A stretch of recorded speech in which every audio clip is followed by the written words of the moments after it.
Welcome to the Alchemy of Business Show with your host, Steve Rodgers.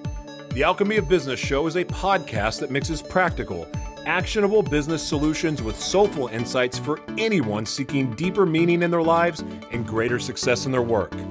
Steve will be featuring purpose-driven leaders from all walks of life and getting insight into their journeys from failures to triumphs. So tune in to transition, transform, and evolve in every dimension of your business and life. And now your host of the Alchemy of Business Show, Steve Rodgers. Hello, everyone, and thank you for listening in on the Alchemy of Business Show. We are both on video and audio, so however you got here, whether you're seeing me or you're listening to me or both, thank you, thank you, thank you. We have an amazing woman today on the show. She is a powerful leader in her own right. She brightens the world wherever she goes. But we have Miss Alisa Cohn, who is a startup CEO. She's a startup and CEO coach, advisor, author, and podcast host herself. She also terms in her bio that she's a recovering CPA. So we're going to find out more about that. And in that mix, she also is a Broadway investor and has invested in various shows. So obviously have run some Tonys, I hear. And she obviously must love shows and show tunes, which my wife will love because she's a big show tunes and a Broadway lover.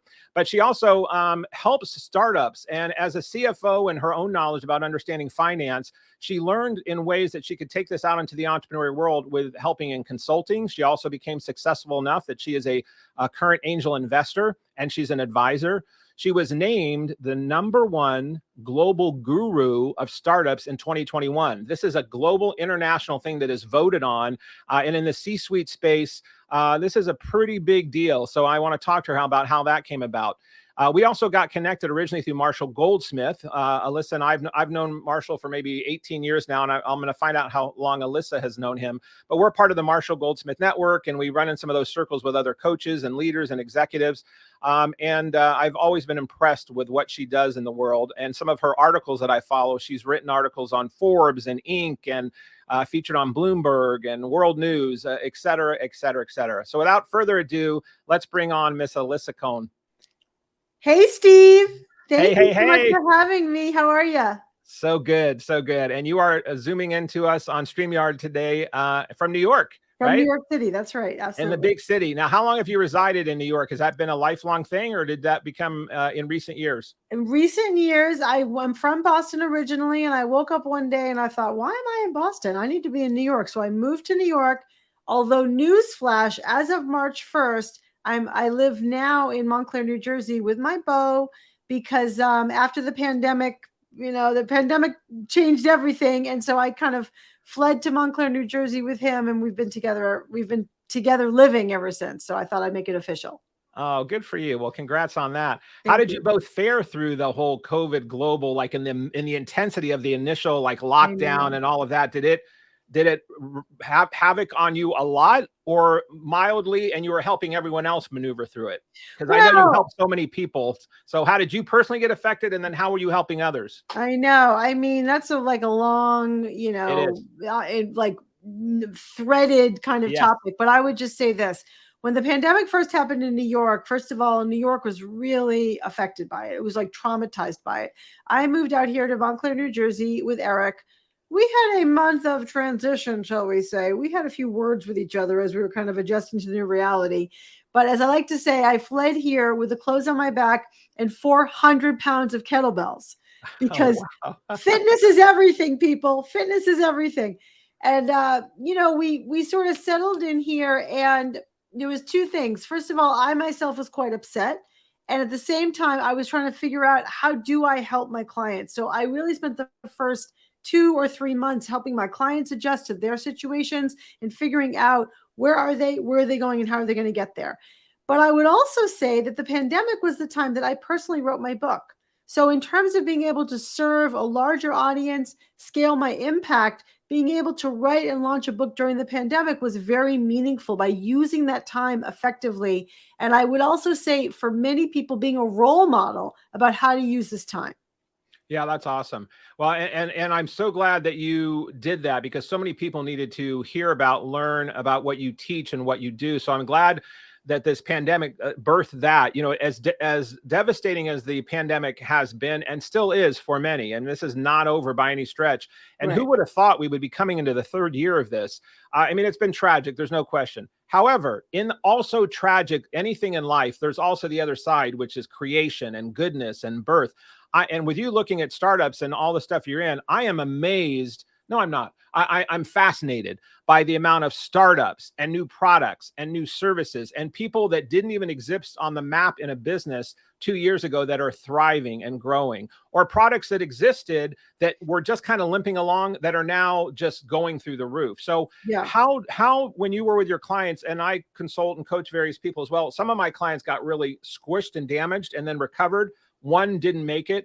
And then the rest that I had just thrive like crazy. They couldn't keep up with the growth and the opportunity. So what did you see for the startup world? Because I know you do a lot of business in different ways, but in the startup world, did you have startups that you were working with that during the global pandemic just couldn't shift fast enough? And then the opposite question is, did you have some that just really thrived? Yeah, it's a great point because again, over the first few weeks, everyone's just trying to figure out, are we still alive, right? Like, are we still here, And having to adjust to new reality was super intense.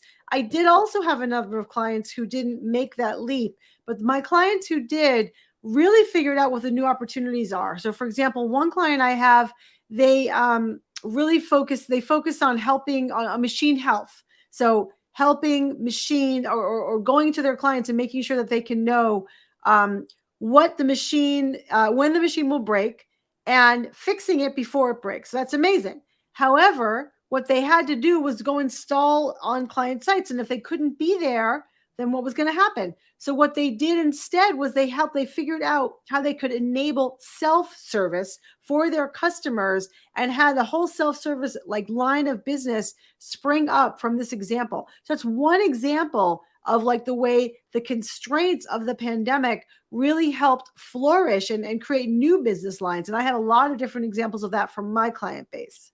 That's wonderful. Well, and you on yourself, like you mentioned, you birthed the book and got that done. And, sometimes it's just redirect energy and you take life on life's terms. Yeah. And, we all didn't think we could slow down. We all didn't think that we could stay at home longer. We all didn't think we could spend more time at the dinner table. We all didn't think we could do that thing we were always going to do. And Mother Nature just went, let me put the pause button. Yeah, you can. And it was like, wow. And so from that, coming to the purpose question in that, you mentioned a couple words, purpose, already in this opening. And I love that because part of the thing that I do is help people find their purpose and me continue to stay tuned into my purpose. So before you were Alisa, this globally known person, and you were the younger Alisa in your family and friends and neighborhoods, can you give us a little story about the beginning of your journey? And when did you start knowing what your purpose was as this young woman? Well, I would say the first thing that popped into my head is that my parents always told me that when I was 4 years old, I wanted my own apartment.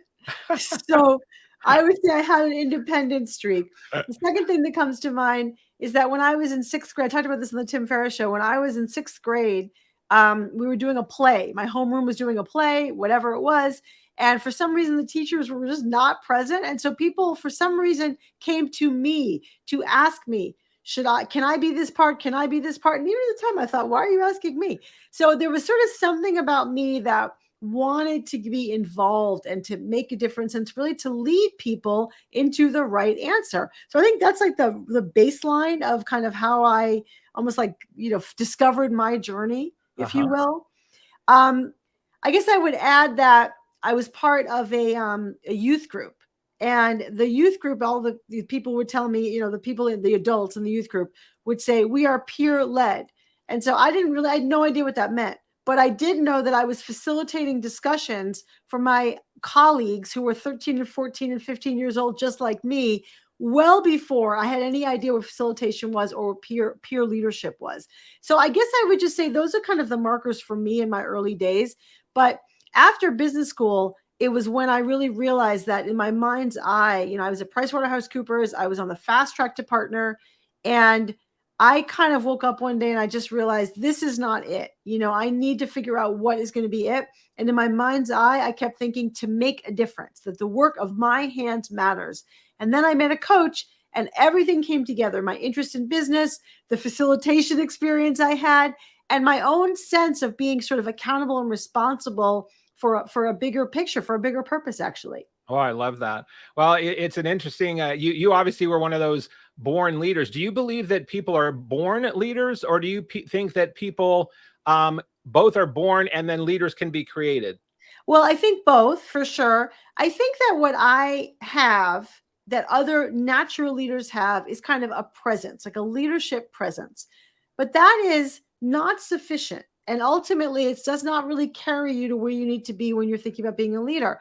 Leadership has to do with certainly a presence, but also really a vision, an ability, a desire to choreograph people, to kind of get them to where they need to be, where we want to be together. And also the tool of situational awareness, of understanding where do you need to zoom in a little bit more and where do you need to zoom out a little bit more. All the nuances of leadership and management, for that matter, are super important. And they can be and need to be taught to people. You know, in my book, From Startup to Grown Up, my very first line is, leadership is an unnatural act. And I think that rings true more and more. Leadership is an unnatural act. And Noelle, our engineer, is on here. Noelle, can we pop a few of those slides? Because she's saying so many great things. I know one of the things you talk about is, well, here's your book right here. Prepare for the journey from founder to CEO, from startup to grown up. So I'm curious on this book that you wrote, and you were in the finance world, and you said you were a recovering CFO kind of thing. So yeah, you have this very analytical mind that obviously understands numbers, and you love show tunes, it appears. Yes. So you must be right brain, left brain. You're one of those people that kind of have that creativity. Do you look as numbers and finance as creativity as well? Oh, I definitely. That's why, I mean, when I was at business school, the reason I went to PricewaterhouseCoopers is because I kind of fell in love with the accounting faculty. I kind of fell in love with accounting. I was a journalism major, and I recognized that accounting is the language of business. And there's so much elegance and creativity in finance, in accounting, and also in strategy, which is also where I focused. And so when I got to PwC, I really began to see kind of the elegance of, you know, of how you can think about numbers as telling the story of business. You know, ultimately that wasn't my path, but I have a lot of appreciation for that field and for also where it got me. Wow, that's powerful. Well, you know, I was in the path that started as in sales and then went into management. And then when I ended up working for home services owned by Berkshire Hathaway and got into the executive space, I had to get very, quote, corporate oriented on understanding numbers and P&Ls and accountability, like down to the gnat's ass on stuff on. And at the time it was a little bit grueling, but now as a consultant and an advisor coach, it's such a blessing that I have that skill, because many of the entrepreneurs you and I work with, or people that we come across, they have great ideas, they have great thoughts, they have great passion, but they don't always have great business sense, or they don't always have great financial acumen. So how have you decided on your path? Well, let me stop on that question again, because I want to come back to the book first and then come back to that question. So Noelle, on this book that we have that you popped up earlier, this book was released when, Alisa, the book that you wrote? October of 21. And it's done quite well. And I know you've gotten great accolades on it, and people have loved it. And what would people, if they were, give us the little Reader's Digest version of the soundbite, if people were going to read this book or listen to it on Audible, whatever it might be, and hopefully you'll go on, you can get this on Amazon, you can go to Alisa's website. We're going to be having that at the end of the show, and we have it all in the show notes. But what are they going to take away from this if they want to go from a startup to a grown-up? Well, first of all, you have to accept that what got you here won't get you there. So you're going to have to grow and transform quite a bit on your journey to become a leader. My book is divided into 3 sections: managing you, managing them, and managing the business. And it starts with managing you, because everything has to do with how you show up. It's about how do you manage your psychology? How do you manage imposter syndrome, which is normal? How do you build your self-awareness? And then you take all of that to manage other people, the tools of management, understand what makes people tick, situational awareness, building culture. And then ultimately it's all in service of building, getting results. So managing the company and making sure that you're all driving in the same direction. The last thing is that at the end of the book, I have 14 scripts for delicate conversations, difficult conversations, to help you get your mouth around the words when you have to fire somebody, when you have to deliver bad news, when you're going to tell someone they didn't get their promotion. Those kinds of things are very sticky for people. And so I've given some templates to help that. Wonderful. Well, good. We've got some step-by-steps and how-tos from an expert here, no doubt. And then coming back to that question I had earlier about people that are great entrepreneurs with their ideas, their passion. They either come to you as a coach, you run into them, they reach out to you, you observe them, however it might be, and you realize they don't have this other side of the coin, i.e. the financial expertise or the not understanding the importance of it. So how do you help in your coaching of your clients, and how do you select people in that process that you know they're going to be able to be coachable in both those things: entrepreneurship, vision, great product, and then the finance side? Yeah, I mean, it's not so much the finance side as much as it's the business acumen. So you may not be actually, I worked with a CEO a number of years ago. It was like, I don't like budgets. I'm not into it. And that's totally no problem. He needs to hire someone who can be super strong on that and partner with him so that the company has a great budget. The company has financial acumen. It doesn't always have to come for you. In fact, one of the skills as a CEO is that you hire the right people around you to make up for your gaps and skills.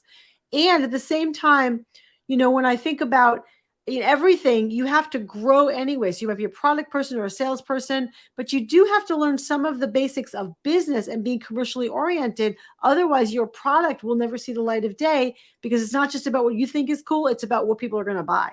That's right. Well, and with 20% of businesses failing in the first year, and then I think it's up to like 50% fail in the fifth year, and then people are trying to scale and grow, these things you're talking about are crucial.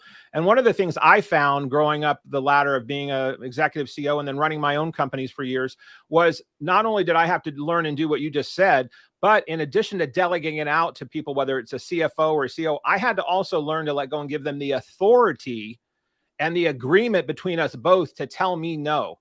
And to stand toe to toe. So if you're going to hire someone to handle your finances or your budgeting, your performance, then you need to be able to realize in that arena, they get the trump card on certain things to say yes or no to certain stuff. Because if you have a CEO who just is delegating out and their ego is letting them still control everything, they just keep overriding those in which they've delegated. Have you found that being issues with any of your clients? Sure. It's hard to let go. And I don't even think it's about the ego. It's about, the sort of the fear and the concern, not knowing if someone is going to care as much, not knowing what their capabilities are. Sometimes a young leader who doesn't have that leadership experience, it's about also when they've let go before and it hasn't gone well. So I think it's the nuance and the art and the deft touch about knowing, as I said before, when to zoom in and when to zoom out, and giving people decision authority and letting them run with it, and also holding people accountable to business results. Yeah, that's great. Well, and one of the things I challenged myself to do when I was getting into that fear of letting go or thinking I could only do it myself was that's when I started studying this thing about Wayne Dyer, who was a great writer and a great, spiritual leader, and he was a psychologist early on. But he talked a lot about the ego, and I would think it was in my late 20s, and I remember reading about many of his books. And one of the things he said was ego is edging good out, or edging God out, or edging greatness out. And he went on to talk about that also when you're in fear, or fear of not trusting others, a lot of times that is part of ego. So I went, well, how could that be? And I started studying that. And that's when I thought, well, just like the yin and yang sign of I started going to the light and the dark of the ego, because the ego actually is very necessary. It gets shit done, and then the other side of that, which I call Iggy, which is inviting good in, is that lighter side, which is letting go of the fear and stepping into that spiritual intelligence in your own belief that it's going to work out and there's something higher than yourself guiding that. So I'm curious, when you're tapping into this vision and the mission and people's talents, how do you tap into that untangible, the company culture, the charisma of someone, or what I call spiritual intelligence in their belief system, getting into the ecosystem of a company? Do you talk with your people about that? And do you have any belief that that's true or accurate? Well, I think that there's something here about what you're saying is about the need at times to surrender, to let go, to recognize that things are happening organically around you. And so I think that that's very powerful from that point of view. I don't talk with my clients specifically about spiritual intelligence, but I certainly talk about, what comes up inside of them in the moments where they hesitate. Just today, I had a discussion with a client. He's a CEO and he's a new CEO. And he was talking about needing to be more inspirational. So, okay, well, that's fine. He's a very charismatic person. So like, what do you mean? And specifically, what we ended up talking about was his own, at times, inner doubt. Like he wants to inspire people because we're going to go over there. But in his mind's eye and in his heart, he sometimes has a little bit of an inner doubt. Are we really going to make it? And he wants to be authentic and he wants to be a person of his word. So there's this disconnect between I want to be authentic and I want to mean what I say. And also I'm a little uncomfortable because maybe we won't make it. And so how do you then kind of, resolve all that inside of you? And actually, I think that's a spiritual quest. Yeah, I think it is as well. And it's that surrendering thing. I remember when I was climbing the corporate ladder in my 20s and 30s, I kept thinking I had to be the suit and tie guy on the stage, leading and having the answers for everybody. And it wasn't until I had my own personal breakdown on health. You were talking about health is everything, that I had to get really real about, I was working hard and playing hard and I just crashed. And I had to be very vocal about that. It was actually an alcohol issue. And I stood in front of the company, which was like 500 or 800 people, and talked about it when I came back out of that process. And from that point on, I started getting very vulnerable and authentic about still being confident, still being strong, creating the vision, but also when I had fears or doubts, voicing them in a way that were still in a human experience that made me way more authentic. So I realized for myself as a leader, the more authentic and real and raw that I got and still confident and truthful, for me, that ended up being a really good mix. But it's a hard chasm to go over when everyone's looking at you to have the answers and they don't want to see fear. It's like they said, don't ever let them see you sweat.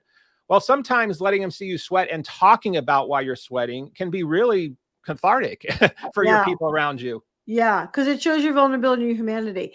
I just on my podcast, I just had Paul English, who is the co-founder of Kayak, and what he said is people come to your company because of confidence, but they stay loyal because of vulnerability. And I think that is really important to know, that you need to have the combination of confidence and also vulnerability.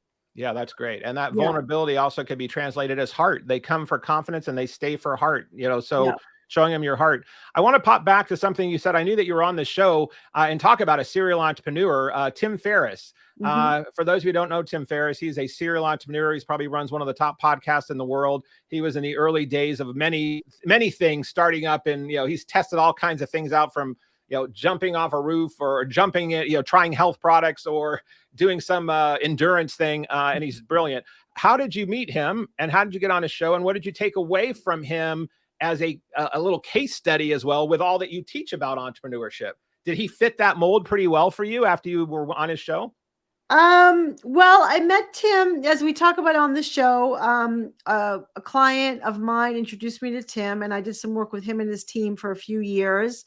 And I guess I would say that one thing about Tim is that he is really, when I think about Tim, what I think about is integrity, because Tim will say what he's going to do and then do what he says.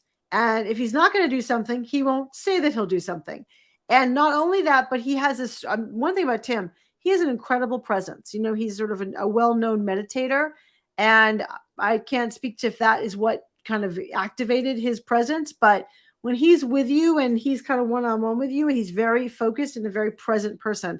And I think, his success is something that he talks a lot about, which is his ability to say no to things so that he has room for the yeses. Yeah, that's wonderful. Well, he's a force. And taking that on the same thing, if someone's out listening and they're not quite at a Tim Ferriss level, but they're a startup, what are maybe 2 or 3 things you can give a startup that, in some of the things we've already been talking about, but if you said, hey, someone's listening, I'm a startup, and on a monthly basis, whether it's taking inventory of certain things of themselves or their company, or tech issues or financings, whatever it might be, is there 3 tips that come off the top of your head that are things that an entrepreneur should always make sure they're fully aware of and they know how to track and measure or to gauge?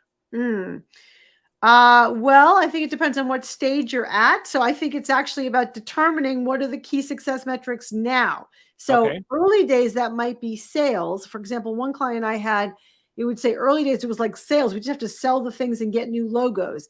Over time, it was much more important to be process oriented. So it was about not just number of sales, it was specifically productivity of sales reps. So that was a change.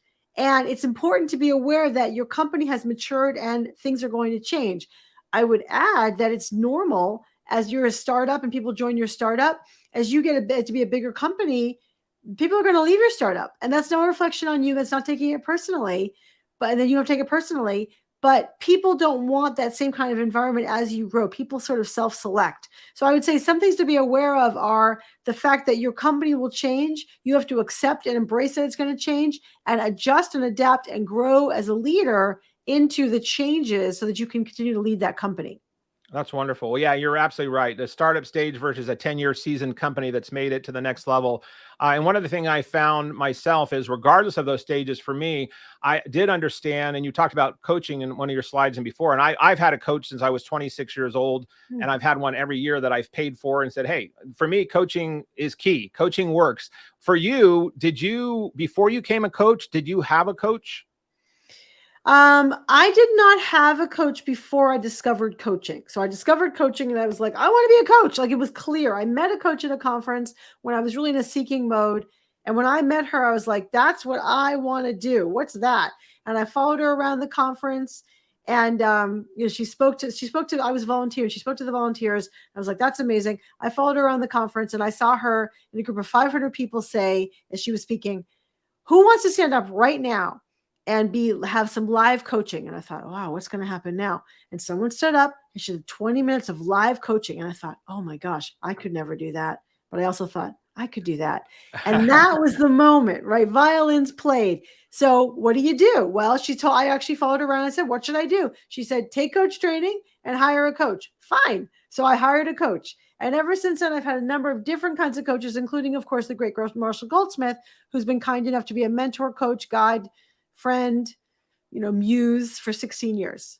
Yeah, he is amazing. He is one unique individual for sure. Yeah. I will come back to him in a minute. You said, I can do that. It reminded me of the line in the chorus line where I think it was one of the singers says, I can do that. Isn't there a song about that or something? Yeah, that's right. Speaking about shows, my wife is like one of the biggest show buffs of the Broadway stuff, show tunes. She was in dinner theater and theater stuff as a teenager. And then our niece was pretty talented. She ended up being Glenda in Wicked on Broadway for about 2 or 3 years. Amazing. So we used to go to a lot of shows at different times. But how did you go from this business side of yourself, or a recovering CFO? How did you get involved in liking show tunes and then investing in producing shows? I think my parents took us to shows every year. The first show I saw was Annie. And my parents took us, grew up in Boston, and my parents took us to this King and I and all those wonderful old fashioned shows. Amazing. And so I grew up with this. I was in theater myself, from 5th grade to 12th grade. I was in drama club and all that. And after that, I just got, I was just very interested. And then when I moved to New York, it was like exciting to be part of that. That's wonderful. Well, it's a great expression, and you and I know Mark Thompson as well, and I know Mark's a big show buff who has his apartment with Marshall in New York, and I know Mark is invested in a few shows. So you met Marshall 16 years ago. I think that's about when I met him. It was like 16 or 18 years ago.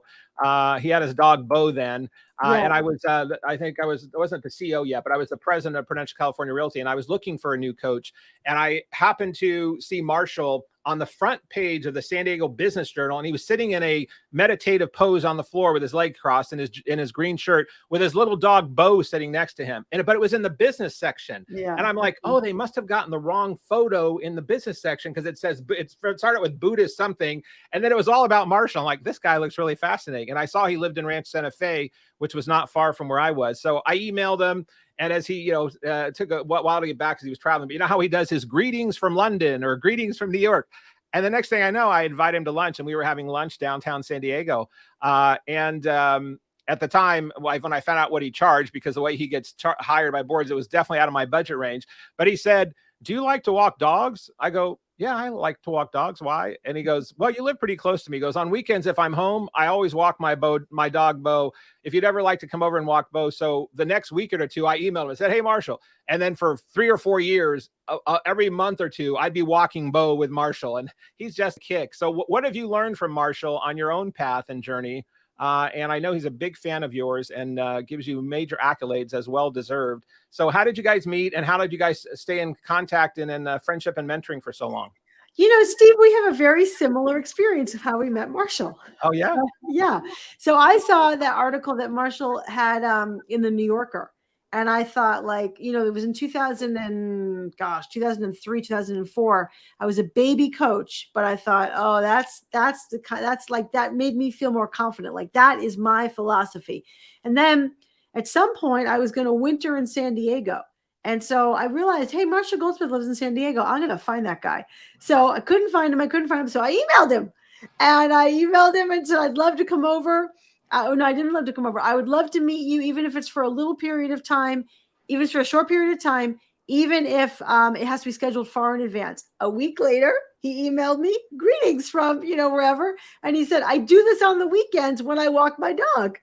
So he said, call this number. So I called that number, and there I was walking Marshall's dog, also, right, Bo, around the pond. He walks you around the pond. And we had a great conversation. And in the middle, at some point, he said, how can I make your life better? And I was like, oh, it's a Marshall question, right? But I'm not ready for it. And I said, I just want to spend more time with you. So at the end, when I'm getting in my car in the driveway, I thought, I got to step up here. And I said, well, I know he's the big mentor, but I got to step up. I said, Marshall, how can I make your life better? And he said, well, there's a project you can work on with me. I was like, I totally want to do that.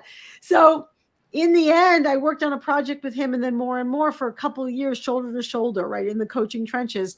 And of course, ever since then, again, Marshall's been a mentor and a friend. And as you know, in the 100 coaches community, he's been such a bright light.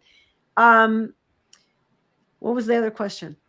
Well, you answered that. That was awesome. That was great. Yeah. Well, and then do you take some of his teachings, do you think, either through osmosis or through intention, and incorporate that into your own work right now? Oh, of course. Yeah. Marshall, I mean, he's part of my lineage. I think a lot about lineage, right? Sort of, the ancestors that we had before us who informed our work. And, I've gotten so much from Marshall with the number of things, specifically the 360 feedback process that he uses with his clients. I got trained in that, again, just by being with him and doing it together.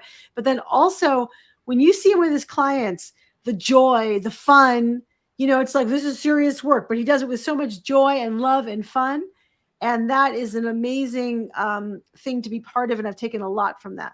Yeah, that's and he has a new book out. So for those listening in, Marshall Goldsmith, he has a website, Marshall Goldsmith will put in the notes. He also has Marshall Goldsmith Library, which has all kinds of content he just shares for free. Yeah. And his latest book coming out is called The Earned Life. The Earned Life. And it really is about his journey and path. And many of us, how we all here on this planet have a purpose. And what are we doing to earn our life? And what is our legacy? And how can we pay it forward? He did a great tribute to Thich Nhat Hanh, who just passed away, who he had spent time with. But I thought about Thich Nhat Hanh's passing and all the great work he's done in the world, from peacefulness and from a Buddhist perspective, but also through politics and people that he's touched and businesses. And Marshall does that as well. So if you get a chance to check out Marshall Goldsmith, we're going to put that in the show notes. And then I think with those skills that you and I have learned from Marshall and from our own work, the daily pressures that entrepreneurs and people have in the workforce, to me, seems to be greater than ever before. So you were talking about exercise. You were talking about the importance of mindset. What other things do startups or just business leaders you work with, how do you help them deal with the current pressures that are happening in the workplace? What are some of the things you do or advise people to do to help reduce or work through some of the pressures they're under? Some of that's an inside job. Like, as in, I understand that you're stressed and there's a lot of stressful things going on, but really, what are you really so stressed about? And so really tapping into what's going on with them that's causing the anxiety or the negative voices. The second thing is definitely from the outside perspective, as in recognizing, even though many things will go wrong, there's a lot of ways to win. And then a lot of executives, a lot of the CEOs I work with actually are subject to imposter syndrome. Very successful people definitely suffer from severe self-doubt and imposter syndrome. So for them, I help them with a highlight reel. As in, when you're not feeling stressed and upset, when you're even keeled, write down your capabilities, write down the successes you've had in your life, and then you have it right there in front of you. So when severe self-doubt and imposter syndrome crops up, then you will already have something to kind of turn to. And Alisa, for some reason, someone may haven't heard the term imposter syndrome. Can you give a quick definition of what that means, actually? Yeah, what it means is that you're severely doubting yourself so much that you think like, oh, the jig is up. I've been lucky my whole life and they're going to find me out. It's this notion of they're going to find me out and show me as an imposter. That's why it's called imposter syndrome. Yes. And I have found I had that myself growing up because I barely graduated high school. I moved out of my house when I was 17. I tried going to college. I never completely graduated college. And so as I went through the corporate world, I kept thinking, oh my God, someone's going to find out I don't. It's not like I put it on my resume that I had a college degree, but it was like must have been something I missed in a course or a class, and I'm not going to have it. And I kept being from boardroom to boardroom and kept climbing the ladder. And I remember when I was flying to meet Warren Buffett after he had bought the company I worked for, and I was on the plane, I had a severe attack of imposter syndrome. Like, this is when it's finally going to come to light. And it didn't. And it just got me more and more confident of realizing that's human nature of doubting ourselves. And I think that I have seen people in entertainment, executive world, startups, sports people. I think all people at some point have internal doubt that sometimes their life is even bigger than they realize it is. And sometimes we go, oh my God, like we don't even realize like when I read your bio or when you're out in the world, don't you sometimes go, God, I've done all that? Like, oh yeah. It's like sometimes we amaze ourselves, and then because some days you don't feel that way. Sometimes sometimes you're sad, sometimes you're depressed, sometimes you're not motivated. We're all human beings. So this imposter syndrome, I think, is part of a human experience. And that's where having exercise and meditation, as you talked about with Tim Ferriss, I'm a big believer in meditation, or a daily practice of some kind of spiritual connection, which I want to come and talk about in the last few minutes here. Yeah.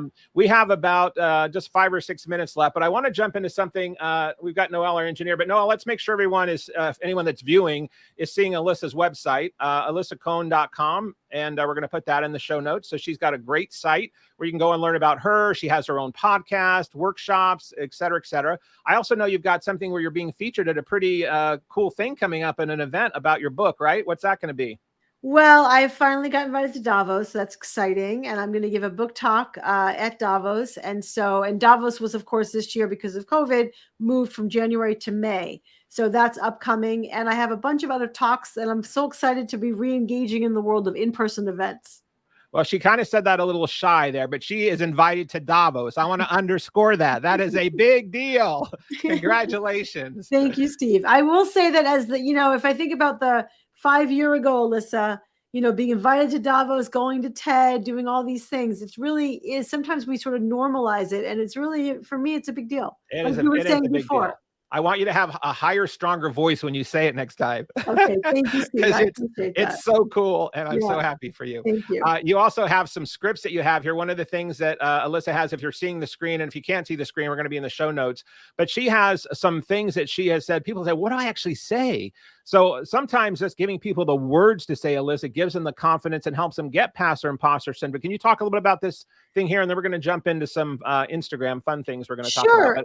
When I talk with my clients and we finally get to the point where they're going to deliver some message or whatnot, they're ready to do it, but they say, well, what am I going to say? So then I say, well, why don't you just say this? And then they're furiously taking notes. So I realized that getting your mouth around the words is really meaningful. So I've created a bunch of templates on my website that you can download for free to help you get your mouth around the words, which is half the battle. Perfect. I love that. Well, thank you for the step-by-step and how to. One of the things you mentioned, and I glossed over and I meant to come back to it, is this 360-degree feed forward process. And the thing that both you and I learned from the stakeholder coaching stuff, probably through Marshall and his stuff. So one of the things, can you talk about that, what that is? And then I want to jump, I didn't want to gloss over that because it was such an important thing that a lot of people aren't doing it in the way in which Marshall created it, or just taking that kind of personal inventory from others. So can you talk about what is 360-degree?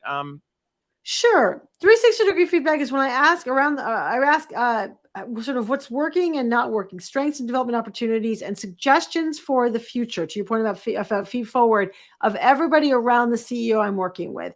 Because, Steve, you are the expert on your intention, but everybody around you is the expert on your impact. So when you can marry intention with impact, it's a core part of leadership development. And this is where the thing we were talking about earlier about vulnerability, where you as a leader have to really kind of open up your kimono and give permission to say, yeah, you can talk to my 10 key reports around me that report to me, and they get to, and sometimes even personal family members. And don't we? I mean, if you've been able to do that, you pull like a spouse or a partner, because sometimes people see us differently than we see ourselves. And to have yourself opened up to get that written feedback, very powerful. Then choose if you want to do something about it. That's the key. Do you want to then do anything about it? Exactly. That's so true. Well, we're going to jump to another segment here. We have social media is so big in the world right now, and there's so many things happening with social media, the way we communicate, the way we promote, the way we connect with family. But we do a little segment on the show called Instantly Interesting Instagram on the Alchemy of Business show. So one of the things we did is we pop into the guest Instagram feed over the last month or two, and we pop up photos that we think are interesting. So what we did is we took a quick dive on your screen there, your stream, and then we pulled up a few photos, ones without any context that we're not going to throw into it. You're going to give us that. And then you can quickly, in a speed round, share and tell us more about what's happening in that photo. You up to play? I love it. Okay, here we are with Alisa Cohn in Instantly Interesting Instagram. So for those of you who can't see this, if you're on audio only, this is Alisa sitting on top of a credenza in an office with a bunch of cameras around her and other people looking at her like she's the center of attention. So what's happening here? What's this about? That is my New York City home. We are shooting a reality TV show called Coach. And that was the day that my book showed up at my apartment. You can see all my books there lying on the bottom shelf. So we're having an interview for the reality TV show Coach. Was it planned that way, that you knew your book was coming, or was it by coincidence? A wonderful coincidence. And there's no coincidence in life. Talk about a confirmation. That's right. Okay, here is Alisa on the left with somebody who's in a green shirt polo, who he always is, and then another someone who's part of a group that we're involved in. And it looks like you're also maybe in New York. That might be, I'm not sure. I'm gonna let you say. So what's this picture right here that you're in, also looking like being filmed? That's Marshall's apartment, and that's my good friend and amazing colleague, Dory Clark. And of course, Marshall, the great Marshall Goldsmith. And we were shooting a number of little videos about coaching and about achieving goals and about, different topics that we're kind of riffing with each other. Wonderful. Are you pretty comfortable in front of camera, I'd assume? Because you're at this point I am. Yeah, I've seen you in a lot of spots. I know you're okay. Here's one that you have headphones on. It to me looks like you might be in something flying through the air. So tell us what's going on here. Yeah, so that is probably the second time that I was in an airplane with my beau. He was the pilot, so he just got his private pilot's license about a year and a half ago. And so this is probably the second flight I ever took with him. Just to say that there was a flight instructor in the plane at that point. Although later, maybe this was with this one too. No, actually, maybe this was too. I did my first solo with just me and my beau in his plane. So talk about surrendering. Wow, I'm impressed. Yes, you got that right. Was it thrilling? Yeah, it was great. It was a little nerve-wracking, but I was really proud of him. And we flew to Socrates and bought some men and artists. We went to an artist loft. We bought some art and we came home. Oh, very cool. Yeah. And here's you. This looks like it's a snapshot from a YouTube video, but it's got the word CEO under it, and you're out by a brick wall and then a door. What's happening here? This is the rap music video that I created, the first one ever about executive coaching. It's called The Work Is In You, because the work, Steve, is in you. You can find that on YouTube. If you just Google Alisa Cohn. It's hilarious. It's so good. And talk about you showing your dramatic and fun and entertainment side. So go check this out, everybody. It's going to be on YouTube, and we'll have the link in the thing here. It's a rap song that she's put together and does brilliantly. Yeah. Okay, so and then reaching out to Alisa. If you're seeing the screen here, we've got her website, we've got her LinkedIn, her Twitter and Instagram. So again, we're going to have all these in the show notes. Is there a place that you like people to start first? Is it your website, Alisa, where people can if you come to my website and you type in alisacohn.com/scripts, you can sign up for my newsletter, and you can download the scripts that I was mentioning, templates to help you have better conversations at work and one to make your life better. You can always follow me on Twitter, on Instagram, on LinkedIn, whatever, and come and say hi. All right. And as we're closing up the show here, we just have a couple minutes left. I wanted to talk to you about, you've talked a lot about purpose and creation and creativity and also having a plan and getting your vision out.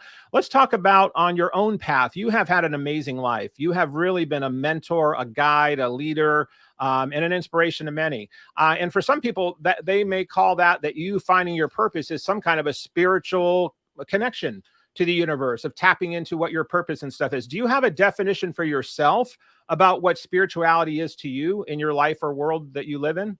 I think spirituality really comes down to an inner wisdom, and, finding the quiet voice inside of you that is speaking to you really inner. But then also, if you think about God, the notion of namaste, I see the divine in you. I think the divine in you is honestly that inner, still, quiet voice.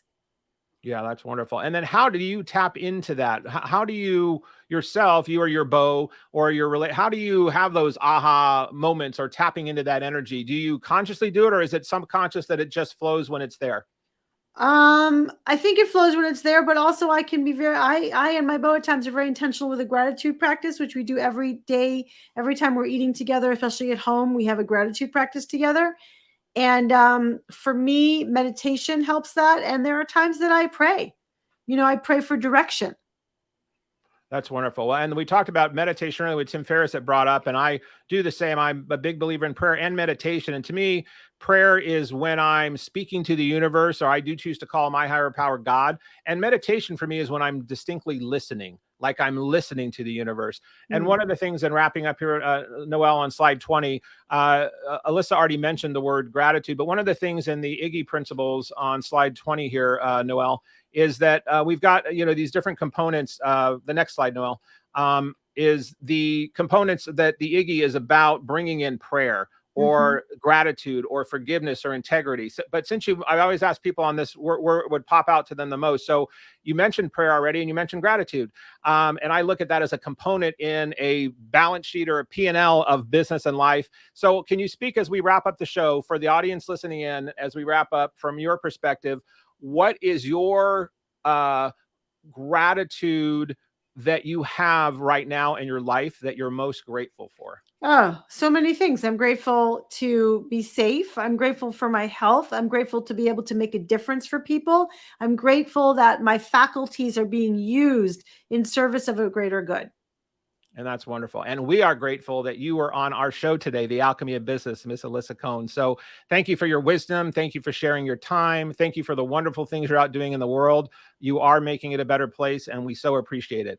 And thank those of you that were listening in or watching today on The Alchemy of Business show. We will be back with more stellar guests in the near future that will touch your heart and head and spirit. Thank you for listening in. And that concludes this episode of The Alchemy of Business with your host, Steve Rodgers.